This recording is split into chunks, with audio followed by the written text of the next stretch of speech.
जिस हिंदू का खून न उबला खून नहीं वो पानी है, राम नाम की काम न आए वो बेकार जवानी है। कि जब कारशोकों पे गोली चलाई गई राम जी के लिए, अयोध्या में खूनों की नदियाँ बह चली, तो उनके दिल से पूछिए कि तब क्या बीत रहा होगा। आज परम सौभाग्य है कि हिंदू जगह है। प्रयागराज में महाकुंभ लगा हुआ है, आप स्नान किए?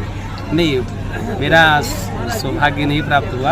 अखिलेश यादव जी कहते हैं कि महाकुंभ जैसा कोई शब्द नहीं है। हर एक व्यक्ति की सोचने की अलग अलग क्षमता होती है। हर जगह यही राम नाम का प्रचार होता रहे। नमस्कार, इस मेरी मौजूदगी है यूपी के संत कबीर नगर ग्राम पंचायत मदरहा में, और यहाँ पर श्री चंडी महायज्ञ का आयोजन चल रहा है, जो 9 दिवसीय का कार्यक्रम चल रहा है। यहाँ पे दूर दूर से आए साधु संतों के द्वारा यहाँ पे संगीतमयी राम कथा हो रही है। यहाँ के यजमान लोग भी हैं, गांव के तमाम लोग हैं। इन सभी के सहयोग से विगत वर्षों की बात इस वर्ष भी हो रही है, और काफ़ी दिनों से इस ग्राम पंचायत में श्री राम कथा का आयोजन होता है। इस वर्ष भी, जिसके क्रम में आज भी यहाँ पे हो रहा है, और ये आयोजन कल से ही चल रहा है। ऐसे कार्यक्रम आप लोग कितने सालों से कर रहे हैं? 8वां साल है इस साल, 8वां वर्ष, हमारा 8वां वर्ष जजमान बनते हैं। क्या सोच के कार्यक्रम कर रहे हैं? अब सनातन धर्म का प्रचार कर रहे हैं। क्या नाम है आपका?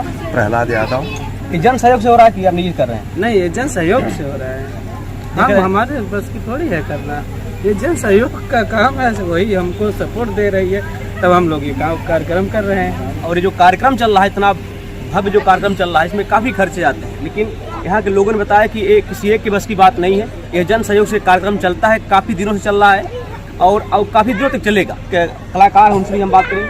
अब क्या बजाते हैं? इतना बढ़िया बजाते हैं आप। कब से कार्यक्रम कर रहे हैं?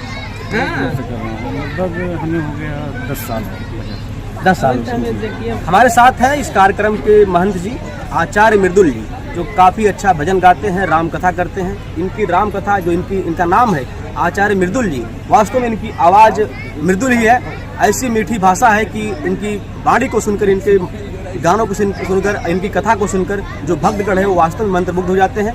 हमारे साथ जुड़ चुके हैं हमसे आचार्य मृदुल जी, इनसे हम बात करें। महाराज जी, आपको बहुत स्वागत है। धन्यवाद। महाराज जी, कथा कर रहे हैं, लोगों से क्या अपील करेंगे? देखिए, सबसे पहले मंगलम कौशलेंद्राय महनीय गुणाधि चक्रवर्ती धनुर्जाय सार्वभौमाय मंगलम। संपूर्ण विश्व की कल्पना अगर कोई धर्म करता है तो सनातन धर्म करता है। सर्वे भवन्तु सुखिनः, सर्वे सन्तु निरामया, सर्वे भद्राणि पश्यन्तु मा कश्चित् दुर्भाग्यः। तो इसलिए जहाँ तक रही सवाल यज्ञ की, आज समाज में यज्ञ की बहुत ही आवश्यकता है। यज्ञ और राम कथा। राम कथा क्या है? राम कथा एक परिवार की कथा है। परिवार से परिवार को कैसे रखा जाए, उसका मैनेजमेंट कैसे होना चाहिए, भाई से भाई का क्या प्रेम होना चाहिए। आज भाई छोटी छोटी बातों में भाई से भाई का कत्ल कर देता है, कोर्ट में मुकदमा जाता है। राम और रावण में सर अंतर क्या रही? राम और रावण में यही अंतर रही कि राम का भाई लक्ष्मण राम के साथ रहा, जो राम जी लंका पे विजय प्राप्त किए, और रावण का भाई रावण से विमुख हो गया, अलग हो गया, तो लंका का सर्वनाश हो गया। यज्ञ की जहाँ तक सवाल यज्ञ की रही, तो यज्ञ संपूर्ण विश्व के लिए किया जाता है। होता है सारे विश्व का कल्याण यज्ञ से, जल्दी प्रसन्न होते हैं भगवान यज्ञ से। जब नारायण का प्रादुर्भाव हुआ दशरथ जी के यहाँ, तो राम जी भी यज्ञ के माध्यम से आए। भगवान किसी न किसी हेतु को लेकर आता है, तो इसलिए यज्ञ करना बहुत ज़रूरी है। और अभी कोरोना काल सर इससे पहले चल रहा था भैया, तो कोरोना काल में ऑक्सीजन की कमी हुई थी। ऑक्सीजन की जब कमी होती है तो आज पर्यावरण जो हमारा दूषित होता जा रहा है, इतनी गाड़ियाँ चल रही हैं, कार्बन डाइऑक्साइड निकल रहे हैं, इससे ऑक्सीजन दूषित होता है। तो यज्ञ करके हम वायुमंडल को शुद्ध करते हैं, जिससे सिर्फ मानव का नहीं, हर एक जीव जंतु का, पृथ्वी पे जितने भी प्राणी हैं उसका मंगल होता है। इसलिए हम लोग यज्ञ करते हैं। देख रहे हैं कि महाराज जी ने बहुत ही कम शब्दों में बहुत बड़ी बात कह दी कि आज राम कथा का इतनी आवश्यकता है हर एक प्राणी के लिए, कि जो राम जी का चरित्र है वो हर किसी के घर में होना चाहिए, हर किसी के मन में होना चाहिए। व्यक्ति के अंदर प्रेम, सामंजस्य और आपसी भाईचारा लाने के लिए राम कथा बहुत जरूरी है। साथ ही साथ जो पर्यावरण में जो गंदगी फैली हुई है, जो पर्यावरण प्रदूषित हो रहा है, उसके लिए यज्ञ बहुत जरूरी है। महाराज जी, देख रहे हैं सनातन धर्म को लेकर पूरे देश में चर्चा छिड़ी हुई है, ऐसे में आपकी क्या प्रतिक्रिया है? इसके लिए मैं साधुवाद देता हूँ, और हर सनातन अवलंबी भाई से निवेदन करता हूँ कि अपने धर्म के लिए, जिस हिंदू का खून न उबला खून नहीं वो पानी है, राम नाम की काम न आए वो बेकार जवानी है। सर, आपको याद होगा, हम लोग भी छोटे छोटे थे कि जब कारशोकों पे गोली चलाई गई राम जी के लिए, अयोध्या में खूनों की नदियाँ बह चली, तो उनके दिल से पूछिए कि तब क्या बीत रहा होगा। आज परम सौभाग्य है कि हिंदू जगह है, और हिंदू जगने का परिणाम है कि आज राम मंदिर का निर्माण हुआ है। बड़े ही सुख चैन से हम राम जी का दर्शन करते हैं और मन प्रफुल्लित हो जाता है कि एक समय था कि जी मेरे राम जी टाट में थे, तंबू में थे, और आज मेरे राम जी सुंदर से महल में हैं। प्रयागराज में महाकुंभ लगा हुआ है जी सरकार कह रही है 144 साल के बाद लगा हुआ है। आप स्नान किए?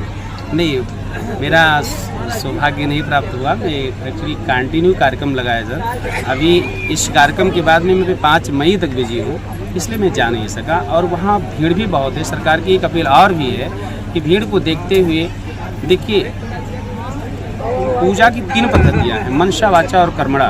तो मैं अपने शरीर से तो नहीं जा सका, लेकिन मन की अंतरंगे प्रयागराज में हमेशा घूमती हैं और मैं मन ही मन प्रयाग का दर्शन करके प्रणाम करता हूँ उस पवित्र भूमि को, प्रयाग की धरती को और वहाँ के गंगा यमुना सरस्वती। अखिलेश यादव जी कहते हैं कि महाकुंभ जैसा कोई शब्द नहीं है। हर एक व्यक्ति की सोचने की अलग अलग क्षमता होती है ना।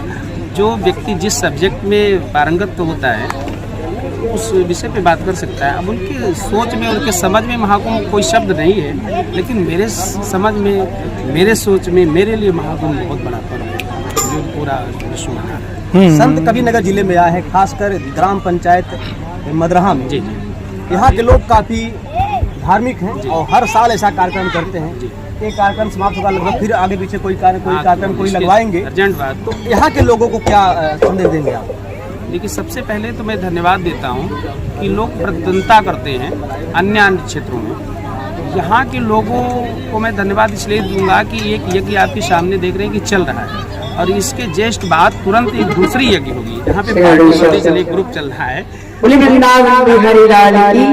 है, पार्टी बंदी करना है, तो राम के लिए करें। सनातन धर्मावलंबियों को क्या संदेश देंगे? सनातन धर्म के लोगों से यही संदेश देना है कि अपने परिवार, अपने बच्चों, जहाँ तक है इस कथा, राम कथा, भगवान की कथा, इस कथा को आगे बढ़ाते रहें। अपने इस धर्म से अपने जीवन को जोड़े रहें, ताकि हर जगह यही राम नाम का प्रचार होता रहे और अपने परिवार को यही संदेश देते रहें, इस लाइन में जोड़ते रहें।